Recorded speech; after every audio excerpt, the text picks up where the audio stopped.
நீ எனக்கு பாட சொல்லி தெரியா என்று மனைவியை பார்த்து கேட்காத கணவர்கள் மிக குறைவு. குழந்தைகளை பார்த்து ஓஹோ எனக்கு புத்தி சொல்ற அளவு நீ பெரிய ஆளாயிட்டியா என்று கேட்கிற அப்பாக்கள் அம்மாக்கள் உண்டு. ஆனா யார்கிட்ட வேணா பாடம் கற்றுக்கொள்ள முடியும். டெக்னாலஜி பையனுக்கு தான் தெரிஞ்சிருக்குன்னா நீங்க அவன்கிட்ட தான் போய் கேட்கணும். நான் எக்கானமிஸ்ட்ல ஒரு கார்ட்டூன் பார்த்தேன். ப்ரீகேஜி கிளாஸ் நடந்துட்டு இருக்கு. ஹூ இஸ் கெவின் அப்படின்னு மிஸ் கேட்குறாங்க. இந்த கெவின் இத்தினோண்டு ஒன்று இருக்கு, இத்தினோண்டு. அது எழுந்திரிச்சு ஐ எம் கெவின்குது. யுவர் ஃபாதர் ஆன் லைன் அப்படின்னு ஃபோனை கொடுக்குறாரு. கெவினுக்கு அவங்க அப்பா ஆஃபீஸ்லேருந்து மிஸ்ஸோட ஃபோனுக்கு ஃபோன் பண்ணியிருக்காரு. கெவின் ஃபோன் எடுத்து ஹாய் டேட் அப்படின்றான். Did you change my password அப்படின்னு அப்பா கேட்குறாரு. அவருடைய ஆஃபீஸ் லேப்டாப்பில் இவன் பாஸ்வேர்டை மாற்றிருக்கான். அப்ப டெக்னாலஜி அவர்களுக்கு தான் தெரிகிறது என்றால் சிவன் முருகன் முன்னால் மரியாதையா உட்கார்ந்த மாதிரி நாமளும் அவங்க முன்னாடி மரியாதையா உட்காந்து சொல்லி கொடு தம்பி நான் தெரிஞ்சுக்கிறேன்னு கேட்பதில் ஒரு அவமானமும் கிடையாது. நாளைய வகுப்பறைகளே அப்படித்தான் இருக்கும். டீச்சர் முதுக காமிச்சுக்கிட்டு பிளாக் போர்டில் எழுதி எழுதி எழுதி பாட சொல்கிற வகுப்பறைகளாக நாளை வகுப்பறைகள் இருக்கவே இருக்காது. எப்படி இருக்கும் என்றால் மிஸ் ஒரு வாரம் முன்னாடி சொல்லிடுவாங்க, we are going to discuss about acids and alkalis in the next week. நீங்களும் படிச்சுட்டு வாங்க, நானும் படிச்சுட்டு வரேன், ரெண்டு பேரும் சேர்ந்து டிஸ்கஸ் பண்ணுவோம். இப்படித்தான் நாளைய வகுப்பறைகள் இருக்கும். அதற்கு நம்முடைய பிள்ளைகளை இன்றைக்கே தயாராக்க வேண்டும் என்று சொன்னால் இந்த மாதிரியான புதுமையான கல்வி முறைகள் நமக்கு மிக மிக மிக கட்டாயமாக தேவை. அந்த அரசன் அந்த சமையல்காரர்கிட்ட சொன்னா நீங்க சொல்லிக் கொடுங்க நான் கத்துக்கிறேன்னு சொன்னான். அப்ப சமையல்காரர் சொல்லிக் கொடுத்தார். சாப்பிடுவது எப்படி, உணவை செய்வது எப்படி. அவன் மனத்தை குவித்து அதை கற்றுக்கொண்டான். ஒரு விஷயத்தை நல்லா கத்துக்கிட்டா போறோம், வாழ்க்கையில மற்ற பல பல விஷயங்களை தெரிந்து கொள்வது மிக எளிது. எப்படி என்றால் பல மொழிகள் தெரிந்திருக்க வேண்டும் என்றால் ஒரு மொழியாவது நல்லா தெரிஞ்சிருக்கணும். ஒரு மொழி கூட நல்லா தெரியாதவங்களுக்கு ஒரு மொழியையும் கற்றுக்கொள்ளவே முடியாது. ஒன்றில் மனத்தை செலுத்தி அதில் சிறப்பாக ஃபோக்கஸ் பண்ணா நிறைய விஷயங்களை தெரிந்து கொள்ள முடியும். இதுதான் இந்த மகாபாரத கதை சொல்லுகிறது. அதை விட முக்கியமாக உணவை அலட்சியப்படுத்தக்கூடாது. இந்த பாடத்தை நம்முடைய குழந்தைகளுக்கு நாம் சொல்லிக் கொடுத்திருக்கிறோமா?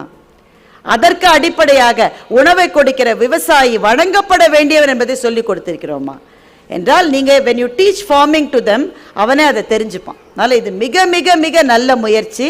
என்னுடைய மனப்பூர்வமான பாராட்டுகள் உங்களுக்கு. அப்ப நம்ம எப்ப பாரு நம்மளை கவனிச்சுட்டு இருக்காங்க, நான் ஜாஸ்தி மார்க் வாங்கணும், இவனை விட நான் பெட்டரா இருக்கணும், அந்த பிள்ளையை விட நான் பெட்டரா இருக்கணும் என்று போட்டி மனப்பான்மை இனிமேல் இந்த உலகத்துக்கு தேவையற்றது. எது தேவை என்றால் உன்னை கீழே தள்ளிட்டு தான் நான் முன்ன போவேன் என்பது அல்ல, நானும் நீயும் கையை பிடித்து கொண்டு முன்னால் போக முடியும் என்பதுதான் நாளைய உலகத்தினுடைய வெற்றி மந்திரமாக இருக்க போகிறது. நண்பர்களே, இந்தியர்களை பல அமெரிக்க நிறுவனங்கள் வேலைக்கு எடுக்கிறார்கள். அவர்கள் ஏன் எடுக்கிறார்கள் என்றால் இந்தியர்கள் புத்திசாலிகள், சட்டுன்னு ஒன்று கத்துக்கிறாங்க. ஆனா இந்தியர்கள் மேல அவங்களுக்கு இருக்கிற ஒரே ஒரு சின்ன பிரச்சனை என்னன்னா they don't function well in a team. ஒரு குழுவில் செயலாற்ற அவங்களுக்கு தெரியல. அந்த குழுவில் இருக்கிற எல்லாரையும் விட நான் தான் பெரிய ஆள்னு காட்ட முயற்சிக்கிறார்களே தவிர the team has to win என்பது இல்லை. அதுக்கு தோனியை விட பெரிய எக்ஸாம்பிள் இருக்கவே முடியாது. just think about Mahendra Singh Dhoni. why is he such a big leader? அவர் நல்லா விளையாடினாரு. அந்த ஒரு ஹெலிகாப்டர் ஷாட்டை பார்த்தா நமக்கே ஆசையா இருக்கு. அது மாத்திர காரணம் இல்லை, தான் வெற்றி பெற வேண்டும் என்பது அல்ல, தன்னுடைய அணி வெற்றி பெற வேண்டும் என்று நினைத்தவர் தான் மகேந்திர சிங் தோனி. ஆனால் தான் உலக கோப்பையை ஒரே ஒரு தடவை ஜெயிச்சோமே அப்போ T20ல. அந்த கோப்பையை கேப்டனான தோனி தன் கையில் ஏந்தாமல் சச்சின் டெண்டுல்கரினுடைய கையிலே கொடுத்து அவர் ஓரமாய் போய் நின்றாரே, அவர்தான் சரியான தலைவர். இப்படிப்பட்ட தலைமை பண்புகளை நம்முடைய குழந்தைகளுக்கு சொல்லிக் கொடுக்கணும்னா முதல் விஷயம் அவனை விட நீ ஏன் மார்க் கம்மியா வாங்கின என்று கேட்காமல் இருப்பது. ஒரு குழுவாகத்தான் முன்னேற முடியும்.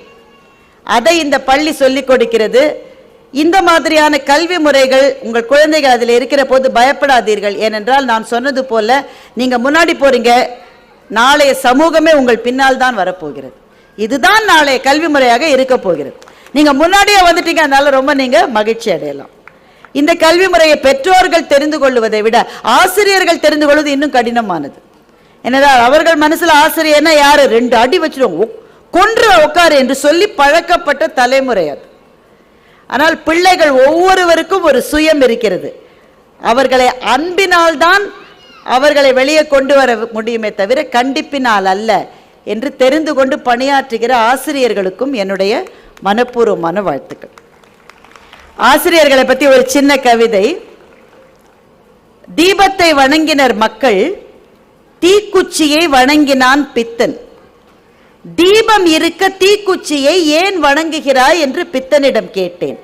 எரிவதை விட ஏற்றியது உயர்ந்தது என்று பித்தன் சொன்னான் என்று அப்துல் ரஹ்மான் ஒரு கவிதை எழுதினார். ஒரு தீபத்தை ஏற்றுகிற வேலையை செய்து கொண்டிருக்கிற ஆசிரியர்களுக்கு வாழ்த்துக்கள். எல்லாவற்றையும் விட இந்த பள்ளியை கான்செப்சுவலைஸ் பண்ணி இந்த மாதிரியான ஒரு பெரும் நிர்வாகத்தை ஏற்படுத்தி பெற்றோர்கள்ட்ட பேசி பேசி தான் கன்வின்ஸ் பண்ணியிருப்பாரு தாளாளர். அப்படித்தானே? ஒவ்வொரு பெற்றோரும் 1000 கேள்வி கேட்டிருப்பாங்க. எல்லாரிடமும் பொறுமையாக பேசி அவர்களின் நம்பிக்கையை பெற்று இதை நடத்தி கொண்டிருக்கிற பள்ளியின் தாளாளருக்கும் அவங்க பெற்றோர்கள் இங்கே இருக்காங்க, அவர்களுக்கும் என்னுடைய வணக்கங்களையும் வாழ்த்துக்களையும் தெரிவித்துக் கொள்கிறேன். நிறைவாக ஒரே ஒரு செய்தியை சொல்லிட்டு நான் போயிடலான்னு நினைக்கிறேன். எங்கள் நடுவரில் அவர் இந்த பெல் அடித்து உட்காந்து வச்சிருப்பாரு. ஆனால் ரொம்ப முக்கியமான செய்தி, இவ்வளோ நேரம் கூட அது சொல்லணுமா வேணாமா, ரொம்ப சின்ன பிள்ளைங்களாம் இருக்காங்களேன்னு யோசித்தேன். ஆனால் சொல்லணும்னு எனக்கு தோணுது. பேசிடலாம் தானே? ஒரு 9 வயசு குழந்தைக்கு பாண்டிச்சேரியில் நடந்தது நமக்கு எவ்வளவு பெரிய பயத்தை ஏற்படுத்தி இருக்கிறது. பெற்றோர்களாக நாம் எப்படி கதி கலங்கி போயிருக்கோம்ல. நான்லாம் சின்ன பிள்ளையா இருக்கும்போது எங்கள் அம்மா வெளியில் போனாக்க நான் விளையாடிட்டு இருப்பேன். வீட்டு வாசலில் தான் விளையாடிட்டு இருப்பேன். வீடே சின்ன வீடு, வாசலில் தான் விளையாடிட்டு இருப்பேன். பக்கத்து வீட்டுக்காரம்மா கூப்பிட்டாலுமே இல்லைம்மா பாரதி விளையாடுற பார்த்துக்குங்கன்னு சொல்லிட்டு போயிடுவாங்க. சில சமயம் வர்றதுக்கு 4 மணி நேரம் 5 மணி நேரம் கூட ஆகும். ஏன்னா காரெல்லாம் கிடையாது தானே, பஸ்ஸை பிடிச்சி அங்கே இங்கே பக்கத்து வீட்டிலே சோறு போடுவாங்க, நான் தெருவிலேயே விளையாடுவேன். எங்கள் அம்மா வந்தோன்னே வீட்டுக்கு போவேன். இப்படி தானே நம்ம வாழ்ந்துட்டு இருந்தோம், இப்படி தானே அங்கே வாழ்ந்தோம் நாம். இன்னைக்கு ஒரு குழந்தையை ஒரு 2 நிமிஷம் வெளியில் விட முடியலைங்க. நம்ம எல்லாம் வசதி ஆகிட்டோம், எல்லா வீட்லேயும் கார் இருக்குது, எல்லா வீட்லேயும் பணம் இருக்குது. ஆனால் ஒரு குழந்தை வாசலில் போய் விளையாடணும்னா அதற்கு அனுமதி கொடுக்காமல் வீட்டுக்குள்ளேயே அவர்களை அடைகாத்து வைக்கிற வாழ்க்கையை ஒவ்வொரு பெற்றோரும் இன்றைக்கு வாழ்ந்து கொண்டிருக்கிறோம். அங்கே இறந்து போனாலே அந்த குழந்தை, அவளுக்காக அவங்க அப்பா அம்மா மாத்திரமா கண்ணீர் விட்டார்கள். ஒவ்வொரு தாயும், ஒவ்வொரு தகப்பனும், ஒவ்வொரு பாட்டியும், ஒவ்வொரு தாத்தாவும், ஒவ்வொரு ஆசிரியரும் கண்ணீர் விடுகிறார்கள். இப்படி ஒரு கொடுமை நடக்கலாமா ஒரு சமூகத்தில்? குழந்தைகளுக்கு ஒரு சமூகத்தில் பாதுகாப்பு இல்லை என்றால் அந்த சமூகத்துக்கு என்ன எதிர்காலம் இருக்கிறது? என்ன செஞ்சா அந்த குழந்தை? என்ன தவறு செய்தாள்? ஒரு பிள்ளை வீட்டு வாசலுக்கு போக கூடாதா? அப்படி பார்க்கிற போது ஒரு ஒரு ஒரு வயதுக்கு வந்த பிறகு ஒரு பெண்ணிட்ட அப்படி நடந்து கொள்வது மிகப்பெரிய பாதகம். ஒண்ணுமே தெரியாத பிஞ்சு குழந்தைங்க ஐஸ்கிரீம் வாங்கி தரேன், சாக்லேட் வாங்கி தரேன் கூட்டிட்டு போய் சீரழிக்கிற சமூகமாக இந்த சமூகம் இருக்கிறது என்றால் நண்பர்களே, நாம் எங்கே சென்று கொண்டிருக்கின்றோம்? இனி நிம்மதியாக நாங்கள் எப்படி தூங்க போகின்றோம்? எங்கள் குழந்தைகளுக்கு பாதுகாப்பு இருக்கிறதா என்று தெரியாமல் ஒரு அம்மாவாக அல்லது பாட்டியாக, ஒரு அத்தையாக, சித்தியாக எப்படி நாம் வாழ போகின்றோம்? அப்போ இதுக்கு என்ன காரணம்? அதுக்கெல்லாம் நான் போல, அதெல்லாம் நிறைய பேசணும், தனியா பேசலாம். ஆனால் இன்றைய பெற்றோர்கள் நீ என்ன மார்க் வாங்கின, நீ என்ன செஞ்சிட்டு இருக்க என்று பார்ப்பதை விட, உங்களுக்கு மகன்கள் இருந்தால் அந்த மகன்கள் அந்த ஒரு 16, 15 அந்த வயசுல வர்ற போது அவங்க பிஹேவியர் ஏதாவது சேஞ்ச் இருக்கான்றத பார்க்கணும். ஏதோ ஒரு பழக்கம் இல்லாமல் அந்த அந்த அந்த மனிதர்கள் மிருகங்களாக மாறி இருக்கவே முடியாது. ஏதோ ஒரு பழக்கம் தான் மனிதனை, மிருகம் கூட அப்படி நடக்காதுங்க. நான் மிருகம்னு சொன்ன உடனே மிருகம்லாம் எவ்வளவோ நல்லது, அதெல்லாம் அது மிருகங்களினுடைய கம்யூனிட்டியில் இப்படிப்பட்ட ரேப் நடக்கவே நடக்காது. நம்ம மிருகம் அதை சொல்லிட்டு இருக்கோம், அதெல்லாம் நல்லதாக நடந்துட்டு இருக்கு. இவ்வளவு கேவலமான ஒரு பிஹேவியரை ஒரு if a man good show this behaviour, அவனுக்கு ஏதோ ஒரு பழக்கம் இருக்குன்னு தான் அர்த்தம். அந்த பழக்கத்தை விஷத்தை விதைப்பது போல சமூக மண்ணில் நாம் விதைத்து கொண்டிருக்கிறோம், நம்மை சுற்றி இருக்கிறவர்கள் விதைத்து கொண்டிருக்கிறார்கள். உங்களுடைய மகள்களை கொஞ்சம் அந்த பிஹேவியர்ல ஒரு சின்ன வித்தியாசம் தெரிஞ்சா கூட, யார்ட்டையும் கலந்து பேசாம தனியா இருக்கானா, எப்ப பாரு போனே பார்த்துட்டு இருக்கானா.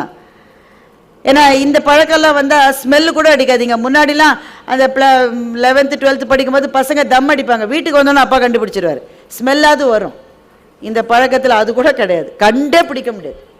நீங்க கண்டுபிடிக்கிறது ஒரே ஒரு விஷயத்தினால்தான். உங்கள் அன்பு அவர்கள் மீது அரணாக, மழை நேரத்து குடையாக, பசி நேரத்து உணவாக உங்கள் அன்பு அவர்கள் மீது கவிழ்ந்தால்தான் நம் குழந்தைகளை இந்த ஆபத்திலிருந்து நம்மால் காப்பாற்ற முடியும். அரசாங்கம் காப்பாற்றணும், காவல்துறை காப்பாற்றணும், அதெல்லாம் செய்யணும். ஆனால் நம்முடைய குழந்தைகளை முதலில் நாம் கவனத்தோடு பார்க்க வேண்டும். அவங்களுக்கு ஏதாவது ஒரு பிஹேவியரல் சேஞ்ச் இருக்கா என்பதை பெற்றோர்கள் முதலில், பள்ளி இரண்டாவதாக கவனிக்க வேண்டும். பள்ளி பெற்றோர்களை கூப்பிட்டு அவன்கிட்ட ஏதோ ஒரு ப்ராப்ளம் இருக்குன்னா அதை யார் நீ சொல்றதுக்கு, என் பிள்ளைய பத்தி சொன்னியான்னு சண்டை போடாம, இது ஆசிரியர், பெற்றோர், பிள்ளை, ஒரு முக்கோணத்தினுடைய 3 புள்ளிகள் இணைந்துதான் செயலாற்ற முடியும். கைப்பிடித்து கொண்டுதான் முன்னேற முடியும். நம் குழந்தைகளோட நமக்கு வாழ்க்கையில் என்னங்க இருக்கு? என்ன செல்வம் வந்து என்ன, என்ன பேர் வந்து என்ன, என்ன பதவி வந்து என்ன? நமக்கு ஒரே ஒரு விஷயம், நம்ம பிள்ளைங்க நல்லா இருந்தா போறோம். இதை தாண்டி ஏதாவது இருக்கா நமக்கு வாழ்க்கையில்? அப்போ அந்த பிள்ளைகளினுடைய எதிர்காலமே ஒரு பாதாளத்துக்குள் அழிந்து விடக்கூடாது என்றால் கொஞ்சம் கூடுதலான கவனம். நம்ம போனை ஒரு நாளைக்கு எவ்வளவு நேரம் பார்க்கிறோம் நமக்கு தெரியுமா? சும்மா நீங்களே போட்டு பாருங்க, உங்க போனை எவ்வளவு நேரம் பார்த்துருக்கீங்க. அது என்ன ஒரு 5 நிமிஷம் பார்த்துருப்பேன்னு நீங்க நினைப்பீங்க. நீங்க போன் ரெக்கார்டை போய் பாருங்க, குறைந்தது 4 மணி நேரம் 5 மணி நேரம் ஒவ்வொரு போன்ல இருக்கும். நல்ல விஷயத்துக்காக இருந்தா பரவாயில்ல, அந்த அக்கப்போர் இந்த அக்கப்போர், இந்த கட்சி அந்த கட்சியில சேர்ந்துருச்சா, அவங்களுக்கு எங்களோட கூட்டணியா, இதெல்லாம் அவசியம்தான். ஆனா அளவுக்கு மீறி இதை செய்கிற போது நாம் எங்கே கவனத்தை வைக்க வேண்டுமோ அங்கிருந்து கவனத்தை வேற எங்கோ வைத்துக் கொண்டிருக்கோம். மற்றவங்க வீட்டு பிரச்சனையெல்லாம் பார்த்துட்டு இருக்கோம். உங்க வீடு பத்தி எரியுதுடா மாப்பிள்ள, அதை நீ கவனிக்கவே இல்லையே. எனவே பெற்றோர்களுக்கு வருத்தமாக கூட இருக்கலாம். ஏற்கனவே எங்களுக்கு வேலை அதிகமா இருக்கு, இந்த மேடம் வேற வந்து கூடுதல் வேலையை கொடுத்துட்டு போறாங்களே, வேற வழி இல்லை கண்ணுகளா. நம்ம பிள்ளைங்களை நாம தானே பார்க்க வேண்டியிருக்கு. அதனால என் பிள்ளை எந்த தப்பு செய்ய மாட்டான், அவனுக்கு கெட்ட விஷயமே தெரியாது என்று சொல்லி கொண்டிருந்தது போக அவன் என்ன செய்கிறான் என்பதை கவனிக்க வேண்டும். எல்லாவற்றை விட முக்கியமாக உங்கள் குழந்தைக்கு ஒரு 10 வயசு ஆயிடுச்சா, குழந்தைய கூப்பிட்டு பேசுங்க. பாண்டிச்சேரியில் என்ன நடந்ததுன்னு பேசுங்க. என்ன மேடம் சின்ன பிள்ளைகிட்ட எப்படி மேடம் பேசுறது? பேசணும், கட்டாயம் பேசணும். நீ இந்த நியூஸை பார்த்தியா, அவன் கொஞ்சம் தயங்குவான், இதெல்லாம் எனக்கு தெரியாது, ஐ டோன்ட் அண்டர்ஸ்டாண்ட். இல்லை நீ பாரு என்ன நடந்ததுன்னு புரிஞ்சுக்கோ. உங்கள் பிள்ளைகளிடம் பேசுங்கள், அவர்களை சுற்றி இருக்கிற ஆபத்துகளை புரிய வையுங்கள். அவர்களுக்கு வேறு யாராவது பிரச்சனை வந்தா அந்த பிரச்சனையை முதலில் உங்களிடம் வந்து சொல்லக்கூடிய அளவு உங்களுக்கும் உங்கள் பிள்ளைக்கும் ஃப்ரெண்ட்ஷிப் இருக்கான்றதை உங்களை நீங்களே கேட்டுக்குங்க. பெண் குழந்தைக்கு ஒரு பிரச்சனை வந்தா முதல்ல யார்கிட்ட போய் சொல்லுவா? அம்மாட்ட சொல்லணும், அப்பாட்ட சொல்லணும். அந்த அளவு பிள்ளைகளோடு நமக்கு நெருக்கம் இருந்தால்தான் நாம் நினைத்தபடி நம்முடைய பிள்ளைகள் பாதுகாப்பாக இருக்க முடியும். இந்த உலகத்தில் எல்லாவற்றையும், எல்லா கெட்ட பேரும் நம்ம வாங்கிக்கலாம். நீ ஒன்றும் நல்ல பேச்சாளர் இல்லை, சுமார், ஓகே, அதனால என்ன? நீ ஒன்றும் பெரிய அளவு பணம் சம்பாதிக்கல, பரவாயில்ல. நீ ஒன்றும் பெரிய ஆளாவே வரல, பரவாயில்ல. வீடு கூட கட்டல நீ, பரவாயில்ல. இது எந்த கிரிட்டிசிசமையும் தாங்கலாம். நீ ஒரு நல்ல அம்மா இல்லை, நீ ஒரு நல்ல அப்பா இல்லை, இந்த ஒரு கிரிட்டிசிசம் மாத்திரம் நம்மளால தாங்கிக்கவே முடியாது. அதனால நீங்க நல்ல முடிவுகளை எடுத்திருக்கிறீர்கள். பிள்ளைகளை அக்னி வெயிலிலே வறுக்காத ஒரு நல்ல கல்வி சூழலை கொடுத்திருக்கிறீர்கள். உங்களை நான் மனமாற பாராட்டுகிறேன். இந்த பள்ளி தொடர்ந்து வளர வேண்டும் என்றும் நான் இந்த நேரத்தில் பிரார்த்தனை செய்கின்றேன். உங்கள் குழந்தைகள் நாளைக்கு இந்த சமூகத்தின் ஒளி மிகுந்த சுடர்களாக விளங்க வேண்டும்